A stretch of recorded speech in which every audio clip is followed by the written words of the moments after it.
Sopla en mí, sopla en mí, Espíritu Santo, sopla en mí, sopla en mí. Estamos hace un tiempo a hablar acerca de restitución. Entendimos que Dios quiere restituir todo, ¿no? Y a cada uno quizás cosas diferentes, pero Él quiere restituir. Y creo que algunos ya empezamos a percibir que Dios está restituyendo, ¿sí? ¿A cuántos de ustedes Dios le ha restituido algo en estos meses que han pasado, desde el principio de año, ¿sí? ¿Les ha restituido algo? ¿Sí? A lo mejor fue en algunos gozo, en otros fue quizás restitución familiar, en otros fue restitución laboral, no sé, ¿eh? Pero creo que el Señor empezó a restituirnos como lo entendimos, como lo pidió, como lo pedimos, ¿sí? Y estuvimos trabajando los últimos miércoles con respecto al matrimonio, con respecto a la familia. Vimos esas 4 leyes, que las van a poder repasar en cualquier momento cuando terminemos de editar las filmaciones. Así que preguntándole al Señor con qué seguimos, entendí que necesitamos preocuparnos también por nuestros hijos. Y como siempre decimos, estas charlas son para todos, aún para los que no tienen hijos. Este es el momento de prepararse para cuando los tengan, ¿sí? Y pensar en qué clase de hijos queremos cuando los tengan, ¿sí? Y en qué clase de hijos Dios quiere que tengamos todos para llenar la tierra, ¿no es cierto? ¿Qué clase de generación el Señor quiere que levantemos en medio de este tiempo que nos toca vivir? Y entonces el Señor me llevó a recordar una historia en la Biblia donde vemos a 2 generaciones en el mismo contexto, 2 generaciones casi contemporáneas, ¿sí? En realidad vivieron en el mismo tiempo, solo que ahora van a ver ustedes, recordando la historia, algunos eran más grandes que otros, pero en definitiva es el mismo contexto, ¿sí? Y es la historia que encontramos en el primer libro de Samuel, acerca de los hijos de Elí y acerca de el hijo de Ana. ¿Se acuerdan? Ana era la madre de Samuel, el profeta, ¿sí? Y ustedes pueden leer después en su casa por lo menos los 3 primeros capítulos. Los pueden leer después y ahí se resume todo lo que yo esta noche quiero compartir con ustedes. Yo no voy a leer los 3 capítulos porque creo que es una historia bastante conocida, sí solamente tocar algunos versículos puntuales. Pero vemos 2 generaciones allí y entendía que el Señor quiere que nosotros tomemos decisiones con respecto a qué tipo de generación queremos, por el lado de los papás, qué tipo de generación queremos formar, y por el lado quizá de los jóvenes y adolescentes, qué clase de generación quieren ser, ¿sí? Aunque en algún momento también se verán como formadores de la próxima generación. Así que el mensaje es para todos, ¿sí? Y creo que vale la pena detenerse en algunos detalles allí para observar esto, sobre todo por el tiempo que estamos viviendo, un tiempo de mucha sensualidad, mucha seducción, mucha competición, ¿sí? Mucha violencia, y donde vemos que estamos rodeados desde el gobierno para abajo de una generación orgullosa, ¿sí? Muy egocéntrica, una generación que cree haberlo alcanzado todo, una generación que pretende que el mundo esté a sus pies, ¿no es cierto? Una generación que busca satisfacción en deseos carnales de este mundo, ¿no es cierto? Pero que lamentablemente de acá a un tiempo simplemente será una generación frustrada, porque no va a conseguir todo lo que quiere, ni todo el mundo se va a postrar a sus pies, ni se va a llevar todo por delante. Una generación frustrada, una generación que no podrá tenerlo todo, una generación desilusionada, ¿sí? Una generación que va a descubrir que sigue tan vacía como el primer día de sus vidas. Entonces nosotros como hijos de Dios en primer lugar, pero también como padres espirituales y como responsables de la formación de una nueva generación, necesitamos meditar hoy en la generación que estamos formando. Otra vez, insisto, ya sea como papá, ya sea como líderes, como discipuladores o simplemente como ejemplo de otros, ¿no? De gente que se acerca, que pregunta, ¿sí? Y entonces vemos ahí estos dos casos, ¿no? Los hijos de Elí por un lado y el hijo de Ana por otro. Ustedes saben que Elí era el sumo sacerdote en la época en que nació Samuel. Y como era la costumbre, los sacerdotes de ese tiempo eran los hijos del sumo sacerdote y así todo era, ¿sí?, de generación en generación. Así que los hijos de Elí, dos hijos tenía, por lo menos dos son los que se mencionan en esa historia, eran los sacerdotes de turno de ese tiempo. Su vida era un desastre, ustedes se van a acordar, ¿no? Y yo quiero simplemente marcar algunas características de ellos que creo que son las características que hoy podemos ver a nuestro alrededor. Pero más que nada, esto no es a título informativo, sino que es para que nosotros decidamos hoy que no queremos esto. O sea, yo espero que todos decidan que esto no es lo que nosotros queremos. Por ejemplo, en los hijos de Elí vemos falta de conocimiento de Dios. Falta de conocimiento de Dios. Les voy a ir dando los versículos para que ustedes lo puedan anotar. Todo en el primer libro de Samuel, ¿sí? Capítulo 2, versículo 12. 2:12. Dice que los hijos de Elí eran unos perversos que no tenían conocimiento del Señor. ¿Sí? Y tenemos que entender bien esa frase, porque cuando uno sale a la calle hoy por hoy a preguntar cuántos conocen a Dios y todos dicen, sí, yo sé quién es Dios, ¿sí? Pero no es de ese tipo de conocimiento que la Biblia habla, ¿sí? Ya sabemos eso, ¿no? Cuando la Biblia habla de conocimiento de Dios, habla de una intimidad. De hecho, la palabra conocer se usa muchas veces para el contexto de la intimidad matrimonial, ¿no? Por ejemplo, cuando se dice que Adán conoció a Eva. No es que ese día los presentaron y dijeron, mucho gusto, no soy Adán. No. Significa que ese día tuvieron intimidad, ellos como matrimonio, ¿sí? Entonces la palabrita conocer en la Biblia, y sobre todo en el Antiguo Testamento, tiene la connotación de una intimidad, ¿sí?, con Dios. Bueno, el texto es claro, los hijos de Elí no tenían esa intimidad, probablemente sabían todo acerca, o todo lo que se puede enseñar acerca de Dios. En aquel tiempo la enseñanza era de transmisión oral, de padres a hijos se enseñaban, podían saber todas las historias. De hecho, ellos recordaban, lo vemos en las páginas del Antiguo Testamento, ¿no? Como ellos recordaban las historias, sabían todo perfecto. De hecho, oraban y mencionaban hechos de Dios de otras épocas. Es decir, ellos sabían todo, aunque habían pasado muchos años, ellos conocían de la historia, pero no tenían intimidad con Dios, ¿sí? Y muchas veces yo he puesto ese ejemplo, y sobre todo cuando trabajamos con los líderes, ¿no? Como en otras épocas, algunos de nosotros fuimos enseñados en las historias bíblicas, pero nunca supimos para qué sirven. Entonces, aún sabiendo todas las historias bíblicas casi de memoria, dónde estaban escritas y palabra por palabra, no logramos tener una intimidad con Dios. Entonces, esta primera característica nos marca algo que evidentemente Dios no quiere que falte, ¿sí?, que es la intimidad con Él. Necesitamos una generación que tenga intimidad con Él, ¿sí?, y que pueda conocer a Dios de una forma diferente a la que el mundo nos presenta. Yo me estaba acordando mientras preparaba esto de aquellos, ¿se acuerdan de esos discípulos de Cristo en el camino a Emaús? Menciono esa frase porque en casi todas las Biblias aparece eso, ¿no? Discípulos en el camino a Emaús, ¿no?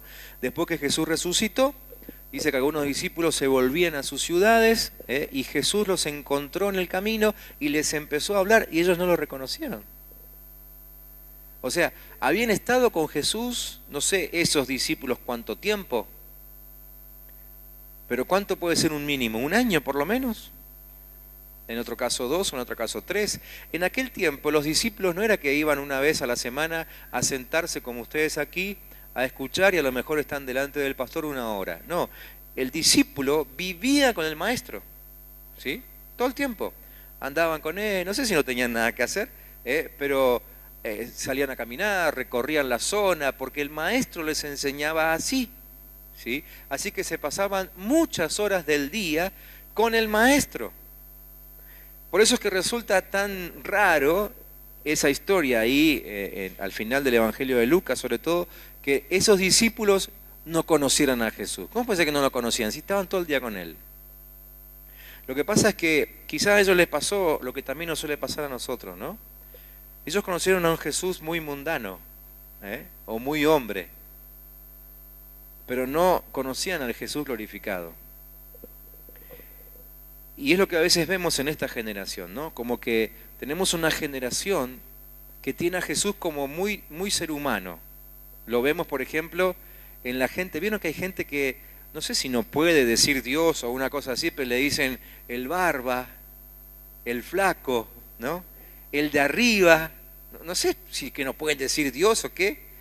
Pero todo eso, ¿qué es lo que nos da? La idea de que en realidad tienen una concepción muy humana, y eso hace que perdamos el respeto, que perdamos la reverencia y obviamente que perdamos la intimidad, ¿sí? Es decir, cuando nos presentamos delante de Dios, muchas veces no tenemos idea de que estamos delante del Creador del universo, ¿sí? Quizá lo que le pasó a Isaías, al profeta, ¿no? Él ya era profeta hacía muchos años, cuando tuvo la visión del capítulo 6 del libro de Isaías. Pero nunca lo había visto como lo vio ese día. Y ese día se quebrantó de una forma increíble. ¿Por qué? Porque lo conoció glorificado. Lo conoció en otra dimensión, ¿no? Bueno, de eso habla el conocimiento de Dios. No sé ustedes, pero yo quiero una generación. Yo quiero que se forme en mi casa. Hablo de mi casa física como mi casa esta, porque esta es mi casa. Quiero que se forme una generación conocedora de la intimidad de Dios y que no solamente tenga a Jesús como alguien que se puede sentar en la silla de al lado, sino que tenga a Jesús como el Dios del universo, ¿sí? Eso es conocimiento de Dios. A causa de no tener ese conocimiento, el pueblo de la época de Oseas cayó, ¿sí? ¿Qué dice el libro de Oseas? Dice que mi pueblo cayó por falta de conocimiento. Otra vez, se refiere al pueblo de Israel. O sea, no era un pueblo que le faltara teoría de Dios. Otra vez, el conocimiento al que se refiere es el conocimiento íntimo, ¿sí? ¿Ok? Entonces todo esto nos lleva a pensar que nosotros muchas veces adoramos a Dios sin llegar a tener un encuentro con Dios. ¿Y saben cómo se llama eso?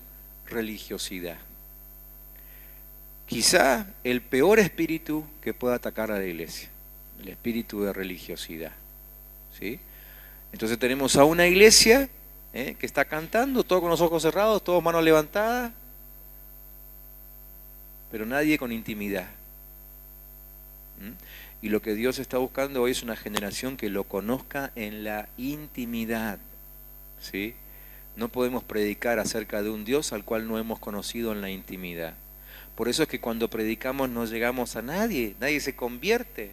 Sé que muchos de ustedes están frustrados por esto, porque predican y no se convierte en nadie. ¿Por qué? Porque lo que decimos es simplemente un conocimiento teórico. Ahora, empecemos a probar de estar en intimidad con Dios. Lo he contado alguna otra vez, ¿no? Siempre me quedó grabado las palabras de un maestro que tuve cuando era adolescente. Él me decía esto: hay que hablar más con Dios de la gente que con la gente de Dios. Siempre me quedó grabado eso, ¿sí? En ese momento fue una simple frase, un juego de palabras parecía, ¿no? Pero después fui entendiendo eso, que claro, que si, ¿cuál es el camino lógico, natural para que tengamos hijos? Intimidad. Se pueden inventar muchos métodos, ¿sí? Fertilización in vitro y qué sé yo cuántas cosas. Pero la verdad es que el método que sigue siendo eficaz y seguirá siendo eficaz a lo largo de la historia de la humanidad, el más eficaz de todo, ¿cuál es? La intimidad entre el hombre y la mujer. ¿Sí? Entonces, ¿cuál es el método más eficaz para que tengamos hijos espirituales? Intimidad con el esposo. ¿Y quién es nuestro esposo? Cristo Jesús.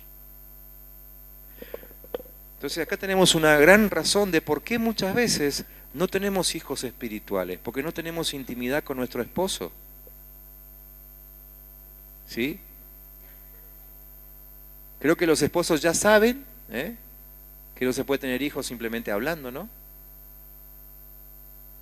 O sea, pueden sentarse alrededor de la mesa durante toda la noche, 3 noches, 10 noches, 11 meses seguidos, y no van a hacer ningún hijo porque solamente hablen. Es lo que nosotros muchas veces hacemos, hablamos con la gente y hablamos y hablamos y hablamos y nunca se convierte. ¿Por qué? Porque no hay intimidad. Los hijos se tienen teniendo intimidad con el esposo. ¿Quedó claro eso? Ya me fui para cualquier lado con los apuntes, el aviso, así que no sé a qué hora terminamos. Pero me parece que, bueno, por algo el Señor nos trajo hasta acá, ¿no es cierto? Tiene que ver con la intimidad, es algo que tenemos que recuperar y necesitamos una generación que entienda, que conozca, que sepa lo que es intimidad. Porque si queremos que nuestra generación que nos sigue termine evangelizando a todo el mundo, tenemos que enseñarles esto, tenemos que transmitirle que no van a tener hijos espirituales a menos de que tengan intimidad con el esposo. ¿Sí? Los hijos de Elí no tenían ese conocimiento, no tenían esa intimidad. Una segunda característica de los hijos de Elí: insensibilidad a la presencia de Dios. Insensibilidad a la presencia de Dios. Versículos 13 al 17, también del capítulo 2. Dice que era costumbre de los sacerdotes con el pueblo que cuando alguno ofrecía sacrificio, venía el criado del sacerdote mientras se cocía la carne, trayendo en su mano un garfio de 3 dientes. Y lo metía en el perol, en la olla, en el caldero o en la marmita, y todo lo que sacaba el garfio, el sacerdote lo tomaba para sí. De esta manera hacían con todo israelita que venía a Silo. Asimismo, antes de quemar la grosura, venía el criado del sacerdote y decía al que sacrificaba: da carne que asar para el sacerdote, porque no tomará de ti carne cocida, sino cruda. Y si el hombre le respondía: quemen la grosura primero, porque en realidad eso es lo que decía el mandamiento, que había que quemar la grosura, cocinar la carne, y de ahí se servía al sacerdote. Pero este era un vivo bárbaro, ¿no? Esto quería hacerse un asado, más que comer, claro, era carne hervida. ¿Quién te ponen carne hervida y asado adelante y vos qué comés? ¿Sí? Pero los sacerdotes tenían que servirse de la carne que había sido puesto en la olla. Estos cambiaron las reglas, dijeron: no, sáquenla antes de hervir, así no hacemos un buen asadito en el fondo, ¿no? Entonces, si el hombre le respondía: quemen la grosura primero, después toma tanto como quieras, él respondía: no, si no, dámela ahora mismo. De otra manera, yo la tomaré por la fuerza, decía el criado de los sacerdotes, los hijos de Elí. Era pues muy grande delante de Jehová el pecado de los jóvenes, porque los hombres menospreciaban las ofrendas de Jehová. Entonces, en esta característica de insensibilidad, ¿qué es lo que estamos viendo? Vemos una generación que aprendió, mal aprendido, ¿no?, a quedarse con lo mejor, ¿sí? Se quedan con lo mejor de sus habilidades, lo mejor de su tiempo, lo mejor de su salud. Esto abunda hoy en las iglesias, ¿no?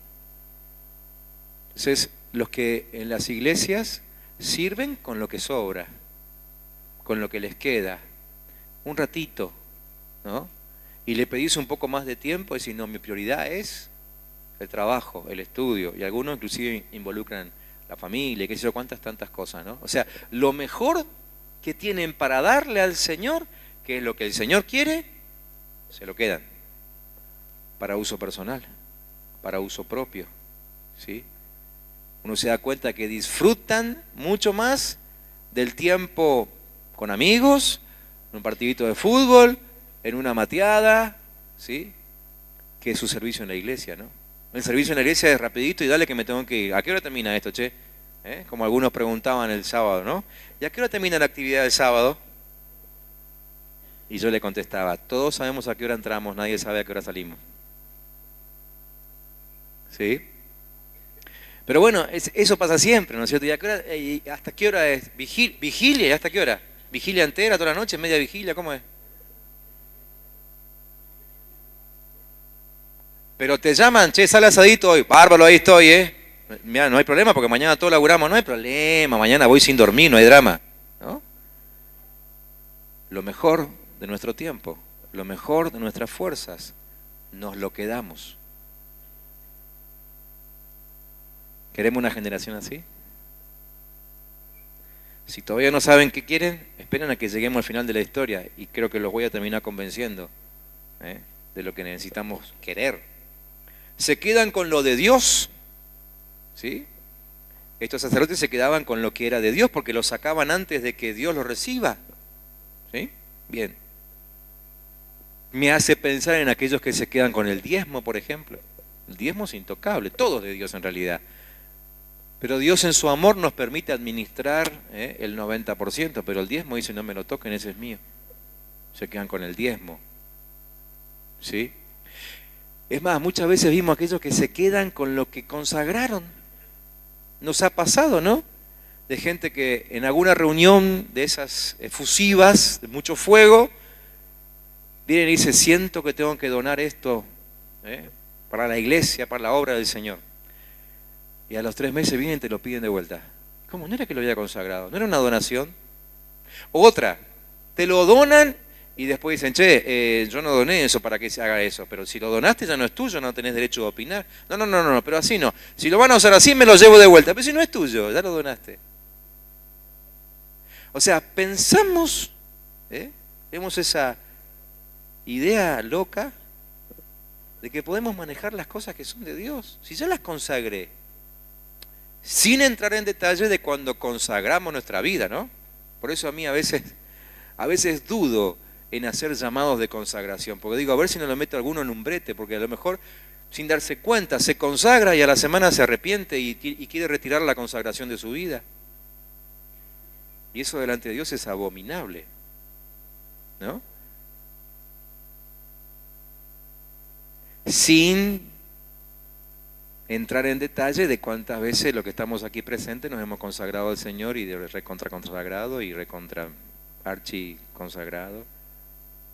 Y cada vez que se predica sobre esto, digo, uy, cierto, me olvidé, me tengo que consagrar de nuevo. Y ahí vamos otra vez y nos recontra consagramos otra vez.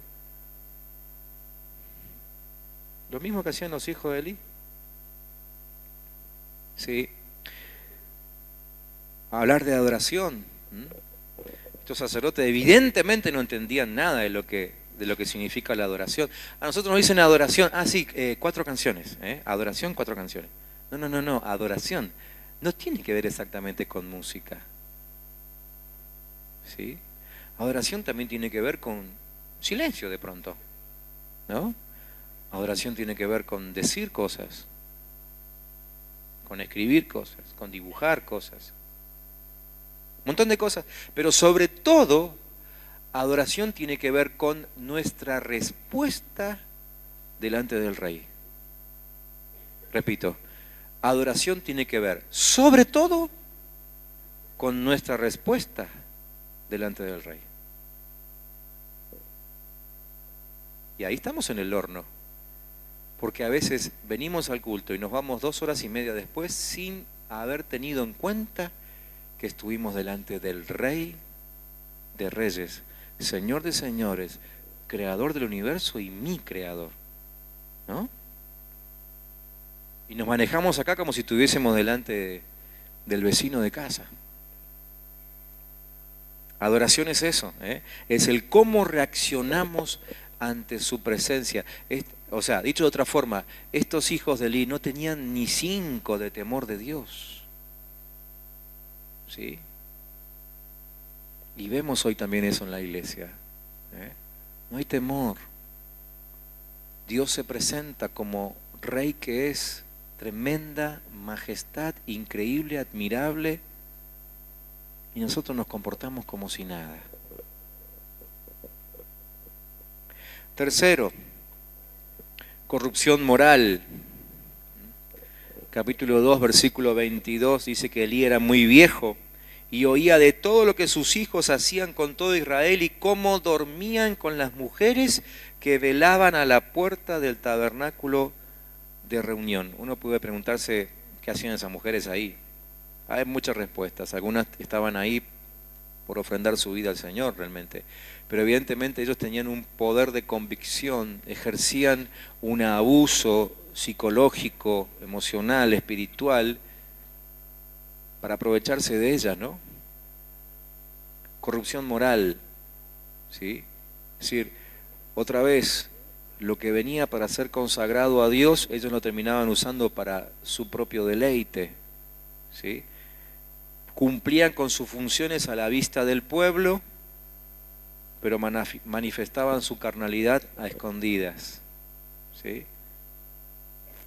Otra vez lo mismo, ¿no es cierto? Es decir, acá, delante de todos, cada uno haciendo lo suyo, pero cuando estamos solos en casa, mi vida es otra. Lo mismo que los hijos de Elí, mi vocabulario es otro, ¿sí? Acá tengo ojos solamente para leer la Biblia, pero en casa mis ojos sirven para otra cosa.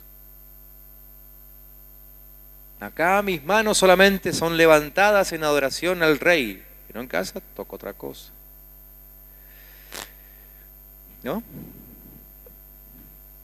Esa es la generación que Dios aborrece, y esa generación en algún momento llega al final. Ustedes lo pueden leer en el capítulo 4. Los dos sacerdotes terminan muriendo, van a la guerra, cuando Dios dijo basta es basta, y ahí los terminan matando. El día en que los matan, su padre Elí se entera de que sus hijos murieron, así que él mismo, que estaba sentado en una silla, a lo mejor una esa actitud que tuvo siempre, ¿no? Muy pancho, porque si sus hijos salieron así es porque su padre era muy pancho, probablemente estaba tiradito con la silla para atrás, dejando que todo acontezca, pero en ese momento llega un mensajero que le anuncia que sus hijos, los dos, murieron en la guerra. Ahí se cae para atrás, se desnuca y se muere. En el mismo instante, la esposa de uno de sus hijos estaba embarazada. Cuando se entera de que su esposo había muerto en la guerra, entra en crisis, ¿sí? Y también muere, pero antes de morirse, deja el nombre para su hijo que alcanza a nacer y le pone a su hijo, ¿cómo le pone a su hijo? En hebreo es Icabod, que significa la gloria de Dios se fue.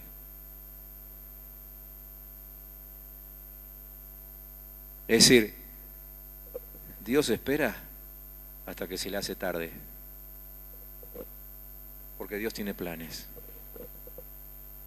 Dios tiene planes. Y mientras que Él ve que tu pecado no interrumpe su plan, a lo mejor te deje avanzar, ¿sí? Pero cuando Él entiende que que ya está, se le termina el tiempo, porque Él tiene un plan con ese pueblo, dice basta. Y ese día se murieron todos al mismo tiempo se murieron, y encima nació un hijo que les recordó, no sé cuánto tiempo vivió Icabod, no me puse a investigar eso, pero durante muchos años entre ellos anduvo una persona a quien cada vez que lo llamaban le recordaban que la gloria se había ido. Yo no quiero una generación que se pierda la gloria de Dios. Nosotros todavía no llegamos a verla del todo, pero con lo poquitito que ya hemos visto, yo ya sé que no quiero una generación que se pierda su gloria. ¿Amén? ¿No es cierto? Pero dijimos que en el mismo tiempo nace el hijo de Ana. Ya hablamos de Ana en una reunión de miércoles también, hace unos meses atrás, ¿no es cierto? Repasen sus apuntes, ¿sí? Y lo van a recordar. Pero los hijos de Ana representan al otro tipo de generación que esta noche estamos poniendo en la balanza para decidir qué vamos a hacer, a quiénes vamos a formar, ¿sí? ¿Qué queremos ser nosotros mismos, ¿no? En primer lugar, los hijos de Ana representan a aquellos que son aceptos delante de Dios y delante de los hombres. Capítulo 2, versículo 26. Dice que el joven Samuel iba creciendo y era acepto delante de Dios y delante de los hombres. Este texto está como para refregárselo en la cara a aquellos que dicen que no se puede andar bien con Dios y bien con los hombres. Entonces se pelean con todo el mundo porque yo agrado a Dios. No me importa lo que te diga, total, lo que te estoy diciendo es lo que me dijo Dios de tu vida. Y si me peleo con vos, no importa, con tal de andar bien con Dios. Acá hay una prueba de que se puede andar bien con Dios y bien con los hombres. De Jesús también se decía que crecía en la gracia de Dios y de los hombres. ¿Sí? Bueno, pero no es el tema para hoy ni para explicarlo. Pero la generación que Dios quiere es esta, ¿no? La generación que delante de su presencia sea aceptada. Segundo, que sean fieles a Dios. Versículo 35, 2:35. Pero yo levantaré a un sacerdote fiel, que hará mi voluntad y cumplirá mis deseos. Jamás le faltará descendencia y vivirá una larga vida en presencia de mi ungido. ¿Sí? Generación que hace la voluntad de Dios. Una de las cosas que creo que necesitamos acostumbrarnos en el buen sentido de la palabra es preguntarle a Dios, preguntarle todo. Creo que la mayoría de nosotros que estamos acá ya nos hemos equivocado demasiado como para seguir siendo testarudos y cabeza dura, ¿no? Y seguir andando por la vida sin preguntarle a Dios, aún por los detalles más mínimos, más mínimos. Estamos envueltos en 1000 problemas, desde problemas personales, familiares, hasta problemas económicos, por haber tomado decisiones por nosotros mismos, cosa que Dios nunca avaló, y después no tenemos cómo salir, ¿no? Y andamos pidiéndole a todo el mundo que ore por nosotros para que suceda un milagro que no haría falta si hubiésemos preguntado a Dios con tiempo. ¿Sí?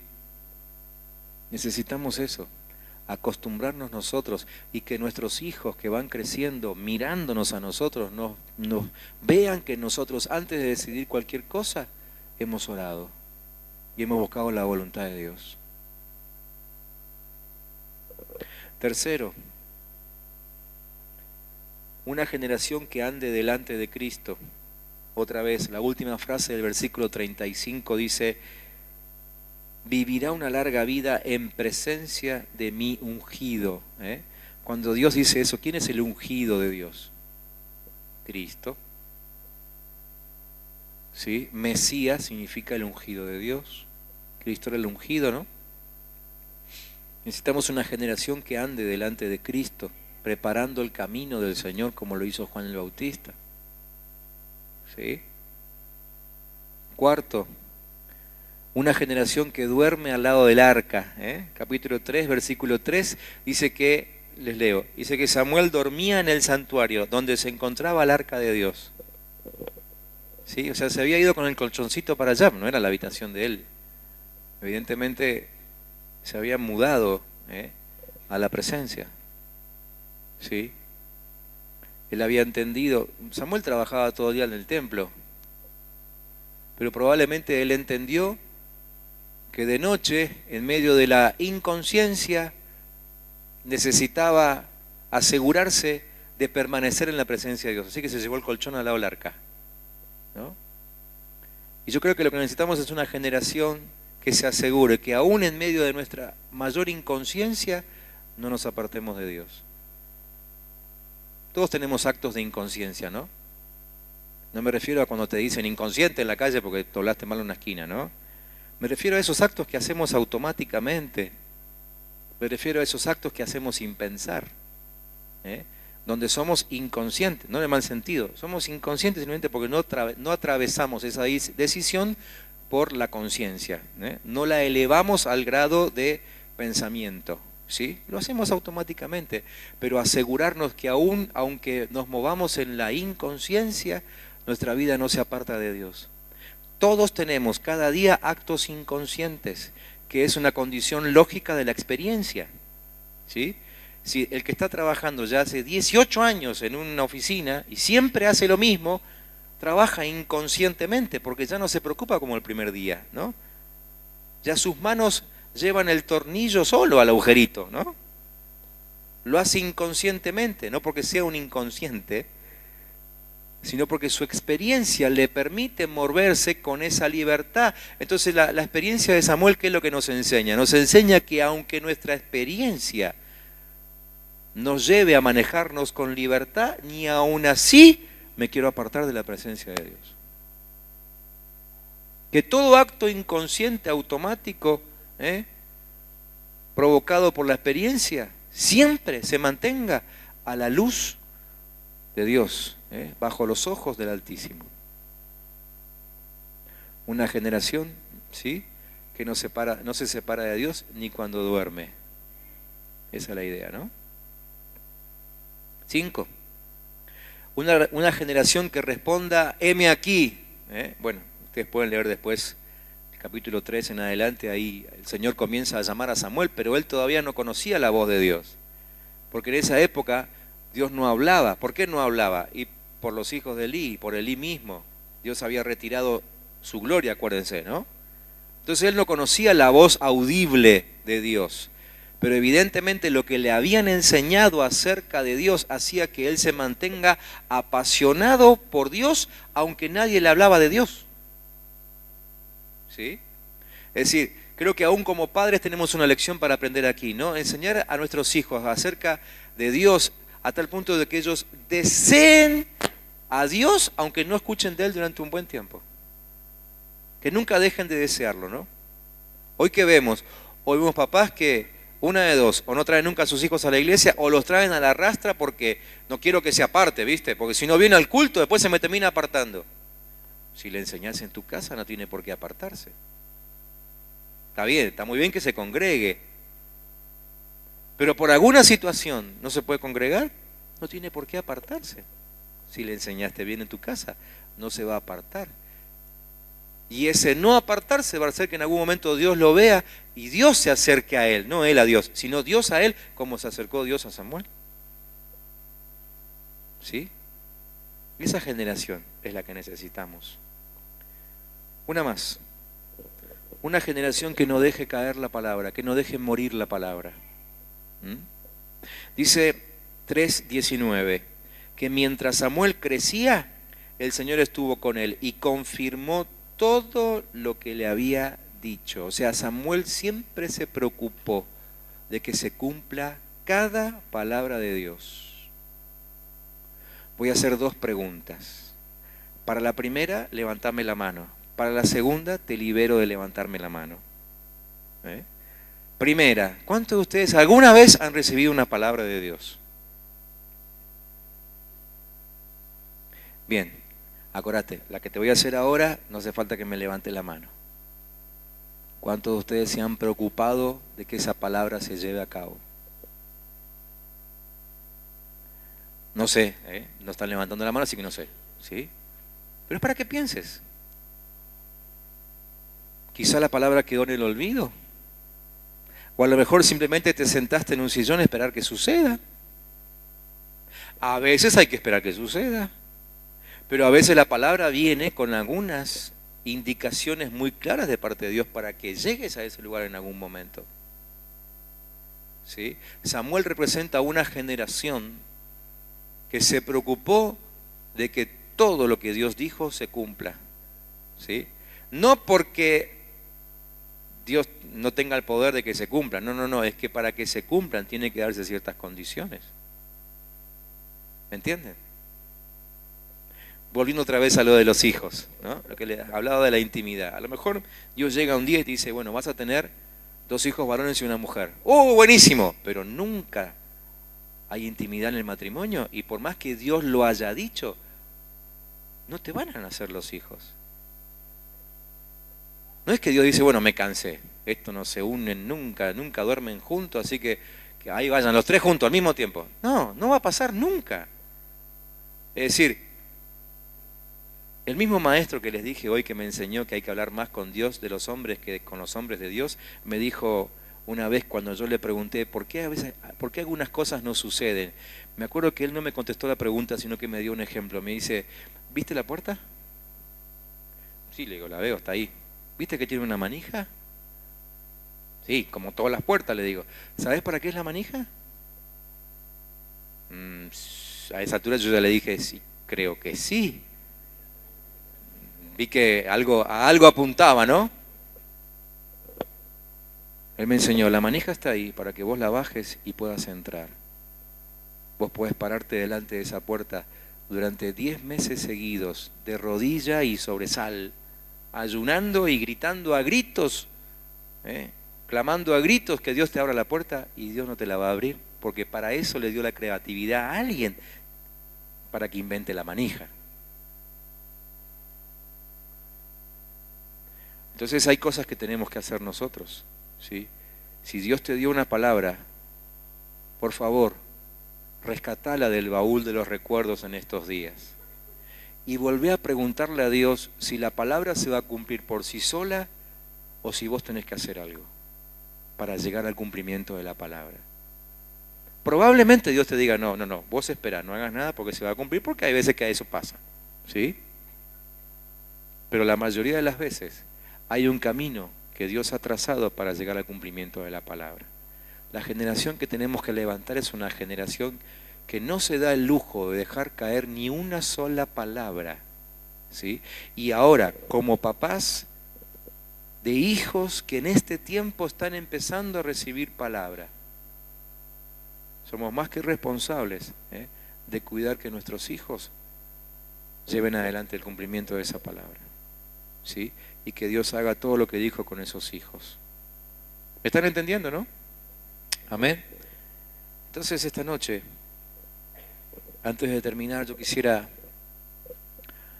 hacer algunos llamados. El llamado es, primero, para todos. Para todos un llamado a ser sacerdotes fieles.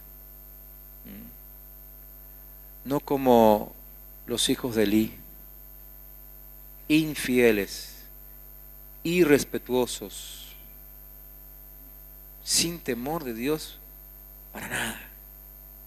Primer llamado, a ser sacerdotes fieles, porque eso va a hacer que la palabra de Dios regrese entre nosotros como pasó con Samuel. Acuérdense, la historia lo dice en el capítulo 2, que en ese tiempo no se oía mucho de la palabra de Dios, pero cuando Samuel comenzó con su oficio de profeta, terminó siendo el más grande profeta del Antiguo Testamento, o uno de los más grandes profetas del Antiguo Testamento. Dios volvió a hablar a través de él. Si nosotros somos sacerdotes fieles, ¿sí?, la palabra de Dios volverá a estar entre nosotros. ¿Lo quieren? ¿Por qué no cerrás tus ojos y agachás tu cabeza? Y el primer llamado es este, a que te comprometas con Dios a ser un sacerdote fiel, a ejercer un sacerdocio fiel. Y pensá en esto, por lo menos los próximos 3 o 4 días, porque el domingo seguramente que te voy a dar alguna otra cosa en la cual pensar, pero por lo menos los próximos días, hasta el domingo, comprométete a pensar en esto, ¿no? Ponete bajo examen delante de Dios. No sea cosa que vos te estés encontrando con que siendo sacerdote te estás quedando con lo mejor, te estás quedando con lo que le corresponde a Dios. Recordá tus tantas consagraciones. ¿Qué consagraste cuando hablabas con Dios? ¿Consagraste tiempo? ¿Consagraste fuerzas? ¿Consagraste salud? ¿Te acordás cuando Dios te devolvió la salud? Dijiste, Señor, ahora mi vida, mi salud es para vos. ¿Se la entregaste?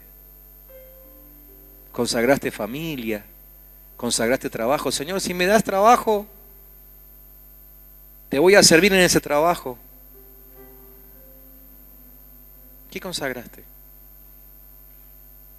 Señor, si me ayudas en la carrera, cuando me reciba, te consagro mi título.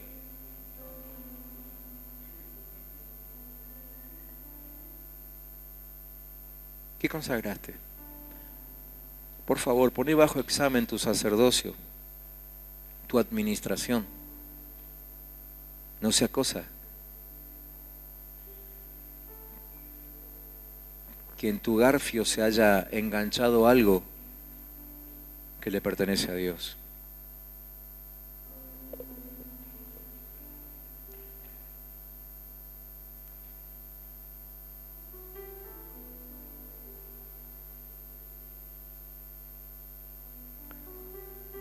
Por favor, habla con el Señor. Si tenés que pedir perdón, pedile perdón.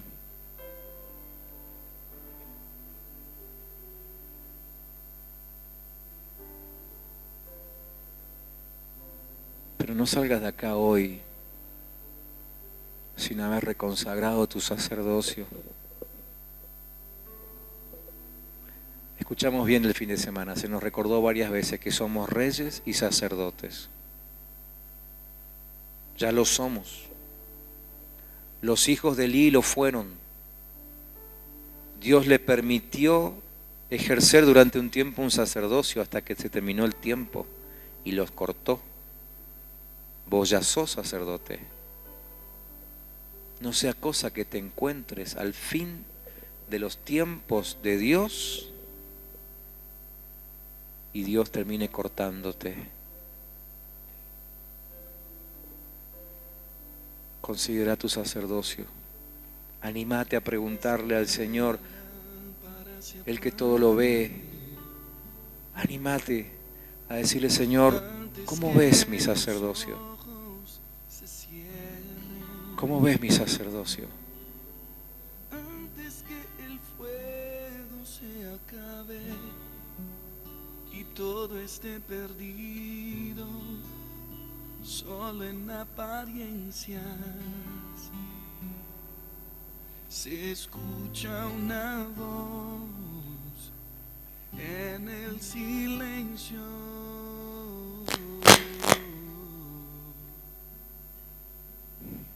Samuel, Samuel, despiértate, despiértate, Samuel.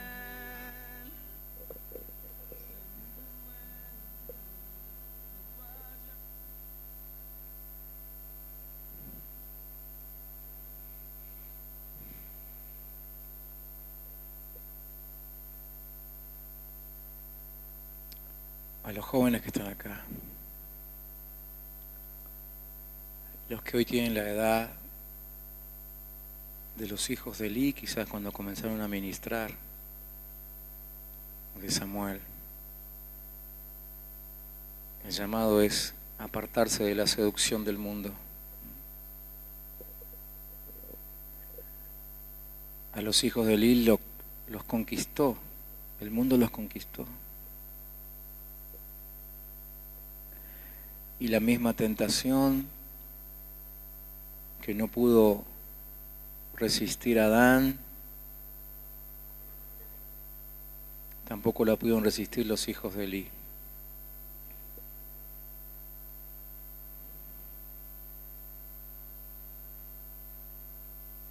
Primera de Juan 2:16 dice que nada de lo que hay en el mundo, los malos deseos del cuerpo, la codicia de los ojos y la arrogancia de la vida, proviene del Padre, sino del mundo. Estas tres cosas son las que sufrió Adán, no las pudo resistir.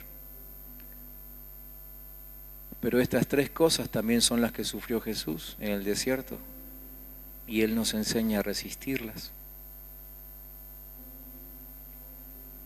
Juan habla de los deseos de la carne, la carnalidad representada en ese pan que el diablo le ofrecía a Jesús, ¿no? Que las piedras se conviertan en pan. Nos habla de eso que es nuestro sustento, de eso de lo cual no podemos prescindir, ¿eh? Parece que si nos falta nos morimos,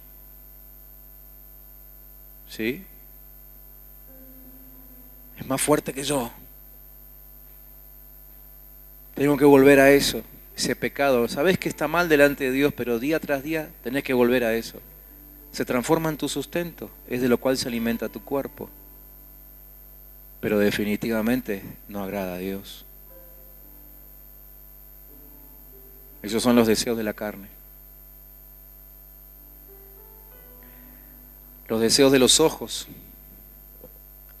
La segunda tentación, el diablo llevó a Jesús a la punta del templo y le dijo, tírate. Los ángeles de tu Padre te van a agarrar en el aire. ¿Sí? Esa tentación representa la necesidad de reconocimiento. Decir, wow, mirá quién soy. Vanidad, vanagloria, egocentrismo. Muy visto en estos tiempos en el altar de Dios, en las plataformas, desde donde tendría que ministrarse al Señor. Allí hay un mirá quién soy yo, mirá cómo predico, mirá cómo toco, mirá cómo canto. Y así también en la vida diaria, ¿no? Pastor, esta semana prediqué a 95. No necesito saberlo, es lo menos que espero. Vanidad, deseo de los ojos. Juan dice, vanagloria de la vida, la tercera tentación. El diablo le presentó a Jesús los reinos, todos los reinos de la tierra, y le dijo, todo esto te voy a dar si postrado me adorares. Poder. La tercera tentación tiene que ver con poder. Los hijos de Elí cayeron porque fallaron en estas tres: deseos de la carne, deseo de los ojos y ambición de poder. Vanagloria de la vida, ser como Dios. Eso es lo que el sacerdote le estaba diciendo. Cuando venía aquel a ofrecer su carne, su ofrenda, y el sacerdote se presentaba ahí y le decía, no, ese pedacito dámelo a mí. ¿Qué estaba haciendo? ¿Se estaba poniendo al mismo nivel que Dios?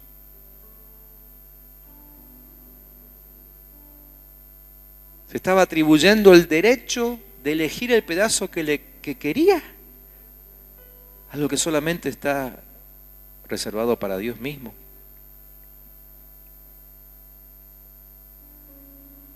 ¿Quiénes somos nosotros para decidir por Dios qué le gusta a Él? Esta semana fuimos exhortados en eso, ¿no? Este fin de semana fuimos exhortados en decidir la adoración que le gusta a Dios. ¿Quién soy yo para decidir lo que a Dios le gusta?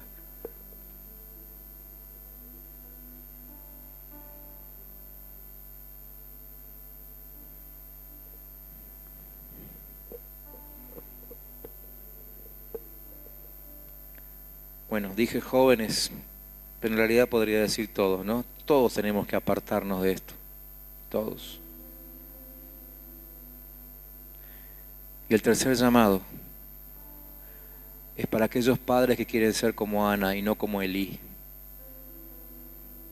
y que hoy quieren consagrar su vida al servicio de Dios para entrenar a hijos poderosos, hijos del Rey, hijos con peso de reino. Papá, mamá, si querés ser como Ana, decíselo ahí en tu intimidad al Señor. Decile, Señor, yo quiero ser como Ana.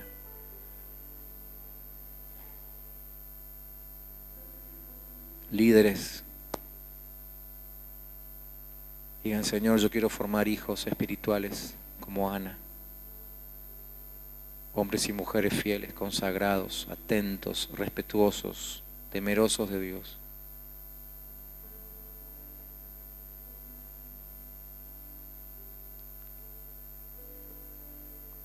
Si Dios va a restituir la familia, incluyendo a los hijos, creo que necesitamos prestar atención a esta palabra.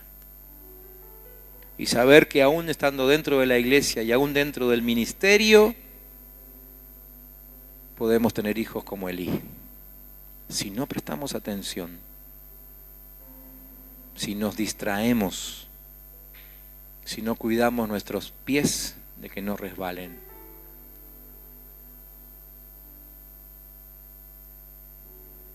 Dios, Padre Santo,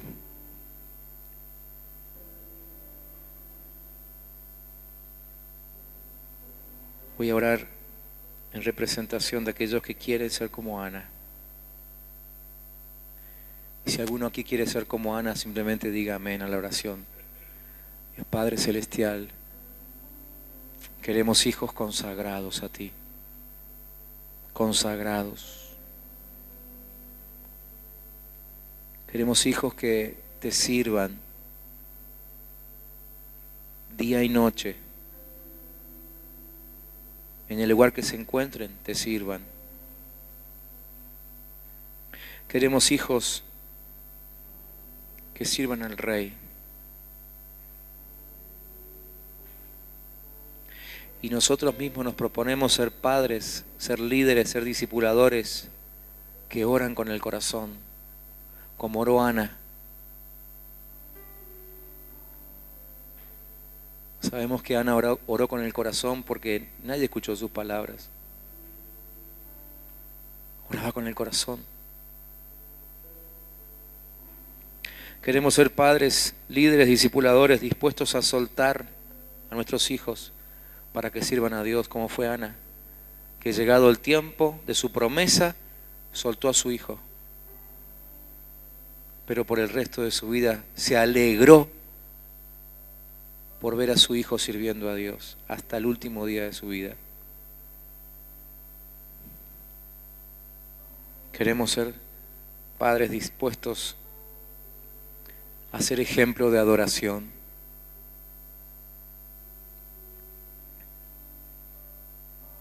Te recomiendo después leer los versículos 1 al 10 del capítulo 2. Porque entre el 1 y el 10 hay una oración de Ana.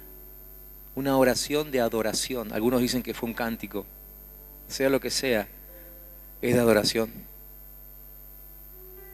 Y cuando yo leía otra vez esta oración, esta mañana, pensaba en esto, ¿no?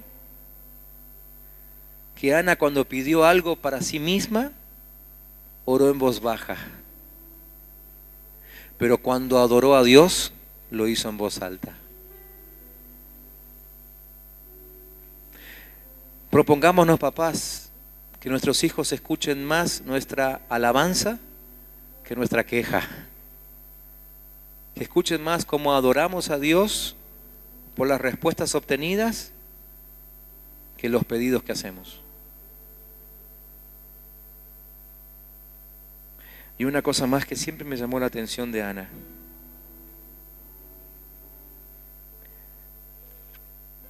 Y es que Ana no vuelve a aparecer nunca más en la Biblia. ¿No será que Dios levantó a Ana solamente para que ella levante una generación que sirva a Dios?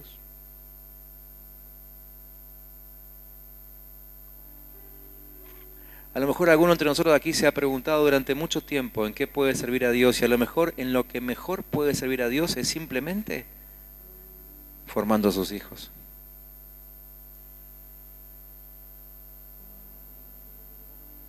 O en todo caso, si todavía no recibiste indicaciones claras de lo que Dios quiere para tu vida, hasta que te lo diga, mantenete formando hijos para Dios, levantando una generación que les sirva, digna de Él. Amén. ¿Queremos una generación así entre nosotros? Nos ponemos de pie y oramos juntos.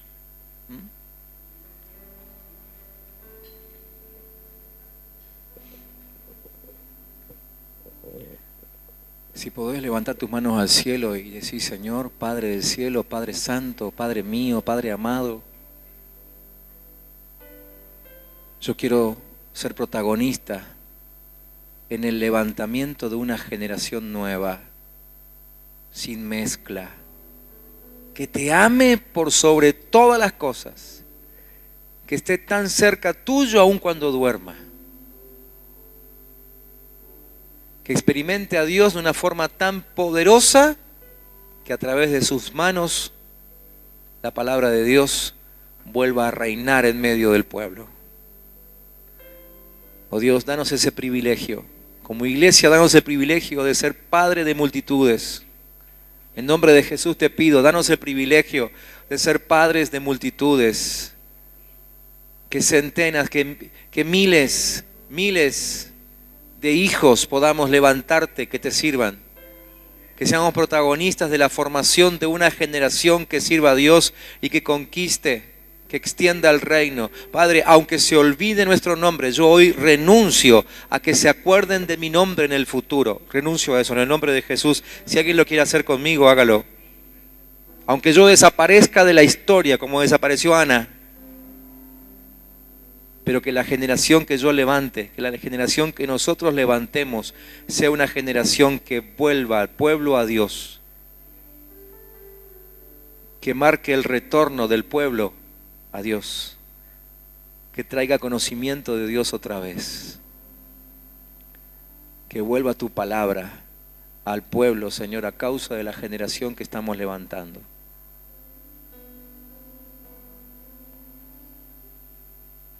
En el nombre de Jesús, yo bendigo a mis hermanos que han orado sinceramente esta noche. Los que se han consagrado, los bendigo. Los bendigo con una santa persecución del Espíritu de Dios para que nunca se olviden de su consagración esta noche. Los que han consagrado su oficio de padres, los bendigo para que les vaya bien, para que con autoridad de Dios puedan educar a sus hijos. Aquellos que han decidido ser padres espirituales, tener discípulos en Cristo Jesús, los bendigo para que sean padres amorosos, que lleven sanidad en sus manos, liberación en sus labios. Aquellos jóvenes que hoy decidieron ser como Samuel y no ser como los hijos de Elí, los bendigo con una santa pasión por la presencia de Cristo, que no puedan resistir el estar en su presencia. En el nombre de Jesús, aquellos que hoy oraron conforme a esta palabra, yo ahora los ato a la presencia de Dios, que no puedan apartarse nunca más de la presencia de Dios, en nombre de Jesús. Que ahí al lado del arca ministren a Dios el resto de sus vidas y crezcan y se desarrollen y sean modelos y sean padres también de una generación poderosa que verá los últimos tiempos de la maldad en esta tierra y recibirá otra vez al Rey de Reyes entre nosotros. Oramos en el nombre de Jesús. Amén.